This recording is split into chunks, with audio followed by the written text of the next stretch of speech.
আসসালামু আলাইকুম এভরিওয়ান। আমি সাদিয়া বলছি। বাসার পাশে হওয়ার সুবাদে আবেশ হোটেল অ্যান্ড রেস্টুরেন্টে প্রায়ই যাওয়া হয়। সেদিন একটা কাজে গিয়েছিলাম। আসার সময় ভাবলাম রাতের খাবারটা খেয়েই যাই। যে ভাবা সেই কাজ। লোভনীয় খাবার দেখে কে ভালো থাকতে পারে বলেন? না খেয়ে কি চলে আসা যায়? ক্র্যাব দেখে লোভ হচ্ছিল, বাট আমি ক্র্যাব লাভার না, আমার মোটেও ভালো লাগে না। বেশ কয়েকবার খাওয়া হয়েছে, একবারও তৃপ্তি নিয়ে খেতে পারিনি।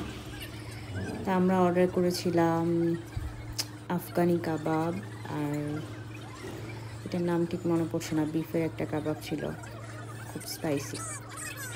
চিকেন আফগানি কাবাবটা ঝাল ছিল না, আমার ভালো লাগেনি, পরে কাঁচামরিচ অ্যাড করে খেতে হয়েছে। মজার ব্যাপার হচ্ছে আরিশ ওর বাবার সাথে খেয়েছে। কোক সাথে থাকলে সে যে কোনো জিনিস খেতে পছন্দ করে, যদিও খুব কম দেওয়া হয় ওকে। এই যে দেখুন আমি মরিচ খাচ্ছি, কাবাবের সাথে মনে হয় মরিচ আমি ফার্স্ট খাচ্ছি। চা চা না হলে তো আমার হয়ই না। 1 কাপ চা নিয়ে আয়েশ করে খেয়েছি।